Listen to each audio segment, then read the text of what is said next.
इसके अलावा भागरोटा की टीम, ये सारी टीमें मिलकर एकजुट हुए और उसके बाद में इलाके के जितने भी सीसीटीवी फुटेज हैं, जितने भी हमारी मानवीय आसूचना की टीमें हैं, वो अलर्ट की गई। ये घटना चूँकि संगीन थी, जिसमें 3 बदमाशों ने मुंह पर मास्क लगाकर इस वारदात को अंजाम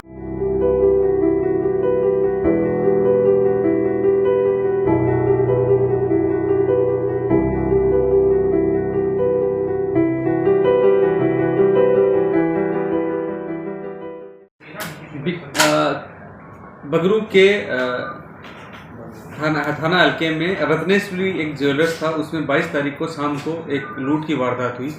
उस वारदात होने के बाद में हमारे जिला पश्चिम की पुलिस, थाना करधनी की टीम, विधायिका की टीम, डीएसटी टीम, इसके अलावा भागरोटा की टीम, ये सारी टीमें मिलकर एकजुट हुए और उसके बाद में इलाके के जितने भी सीसीटीवी फुटेज हैं, जितने भी हमारी मानवीय आसूचना की टीमें हैं, वो अलर्ट की गई। ये घटना चूँकि संगीन थी, जिसमें 3 बदमाशों ने मुंह पर मास्क लगाकर इस वारदात को अंजाम दिया और जिस तरीके से वारदात को अंजाम दिया वो एक तरह से दहशत फैलाने वाला भी था, जिसमें देखा गया कि कोई देसी बम टाइप के भी उस दुकान के बाहर फोड़े गए। इस वारदात के बाद में पुलिस टीमों के गठन के बाद में जितनी भी आसूचनाएं जुटाई जा सकती थी, जिसमें एक लड़का था जिसका मास्क हल्का, उसका चेहरा भी दिखाई दिया, उसके बाद में उस फोटो को, वीडियो को जगह जगह सर्कुलेट किया गया। जितने भी इस तरह की वारदातों के पैटर्न के वांछित मुलजिम थे, उनके राज्य भर से डाटा जुटाया गया।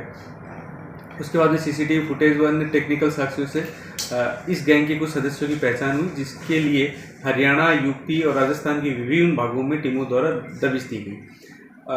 पुलिस की टीम द्वारा इन दबिशों के क्रम में 3 अभियुक्तों को गिरफ्तार किया गया, जिसमें एक चूरू का कन्हैया है, एक प्यारेलाल है जो एक कंटेनर का ड्राइवर है जो भीलवाड़ा का रहने वाला है, वह एक सुहेल करके लड़का है जिसको जोधपुर का वो अभी वर्तमान में रहता है, उसको अरेस्ट किया गया, जिसमें अभी जब्ती की कार्रवाई, अन्य चीज़ें चल रही हैं। जो इनसे अभी तक जब्ती हो चुकी है वो 2 देसी कट्टे, 3 कारतूस, 1 कंटेनर और 2 बाइक जब्त हो चुकी है। वारदात का अगर हम पैटर्न देखते हैं तो 2 लड़के हैं जो कौशल और कन्हैया, ये एक फैक्ट्री में कार्य करने के लिए आते हैं और इसी पर्पज़ के लिए आते हैं कि आसपास की जितनी भी ज्वेलरी शॉप हैं उनका रेकी की जाए और जिसमें जहां इनको सहूलियत हो उस आधार पर ये लूट की वारदात को अंजाम दे पाए। उसके बाद इन्होंने अन्य साथी प्यारेलाल को इस लूट में लिया कि वो इनका सहयोग करे। प्यारेलाल जो है वो कंटेनर ड्राइविंग का काम करता है, तो उस दिन जब ये प्लानिंग की गई तो कंटेनर के द्वारा उनको एक निश्चित जगह पर आरोपियों को छोड़ना था और वारदात के बाद में उनको वहां से लेके फरार होना था। ये टास्क दिया गया प्यारेलाल को। इस पूरे वारदात के बाद में ये पहले कंटेनर में आते हैं, उसके बाद उसी कंटेनर से फरार होकर चले जाते हैं। तो जो पूरे रूट चार्ट है, रूट के वीडियो विश्लेषण है, उनके बाद में इस पूरी गैंग का पर्दाफाश हुआ है, जिसमें जो 3 लड़के हैं, सुहेल, कौशल और कन्हैया, ये अलग अलग जेल दुरुपयोग के मामले में एक दूसरे के संपर्क में है, जिनके इन तीनों के ही खिलाफ आपराधिक संगीन मामले दर्ज हैं।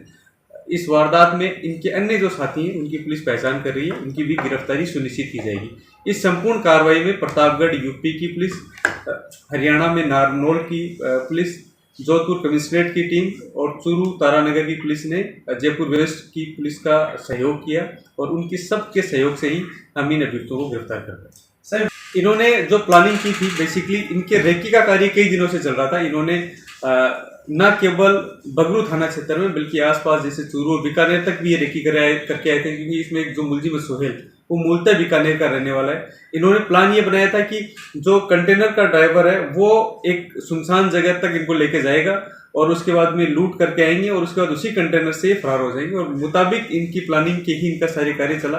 तो समस्त हम रूट चार्ट का विश्लेषण करते हैं और इनके आने और जाने का एग्जिट रूट का जो डाटा इकट्ठा किया गया, जो मानवीय सूचना जुटाई गई, उससे भी ये पैटर्न सिद्ध हुआ है। जो इसमें एक अभियुक्त है कौशल, जो यूपी का रहने वाला, उसको ये देसी बम बनाने का या लाने का कार्य दिया गया, उसकी अभी गिरफ्तारी बाकी है।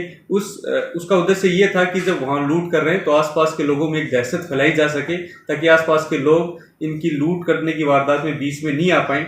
वो इनका उद्देश्य था, फायरिंग करते रहना और वो देसी बम फोड़ते रहना दुकान के बाहर।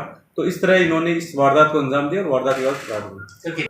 वो जो अभी माल लगभग 700 ग्राम के आसपास सोना और कई किलो चांदी इसमें बताई गई है, जिसकी अभी तस्दीक की जा रही है और रिकवरी के प्रयास भी किए जा रहे हैं। वो उस वीडियो की भी तस्दीक की जा रही है। उसमें एक पक्ष का ये कहना है, जो अभी बात आई है संभवतः वो सामान उसी का था जो शायद वो वहाँ पर दे रही थी। अभी उसकी तस्दीक की जा रही है किस तरह का वीडियो, उसमें क्या करती है। और कहाँ प्लानिंग की उन्होंने?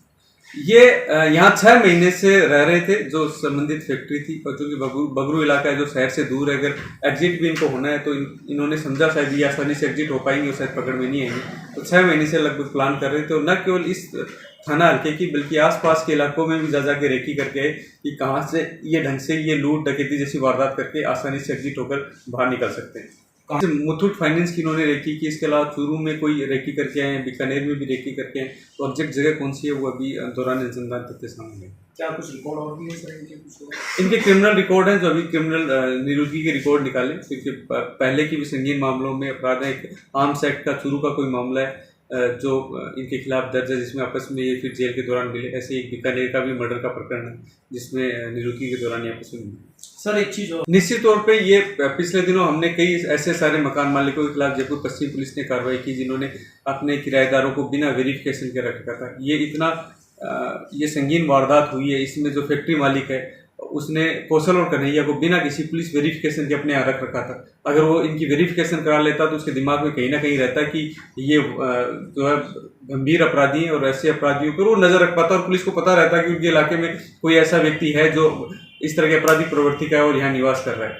तो इस तरह पुलिस वेरिफिकेशन ना कराने की वजह से आसपास के लोगों का जीवन खतरे में पड़ता है। इस तरह की लूट डकैती जैसी वारदातें अंजाम पर आती हैं। तो हम निश्चित तौर पे जो फैक्ट्री मालिक है उसके खिलाफ भी जो विधि संगत कार्रवाई बनती है वो अमल में लेकर आएंगे। 5 से अधिक लोग शामिल थे जो अभी तक का अनुसंधान हो गया और उसमें और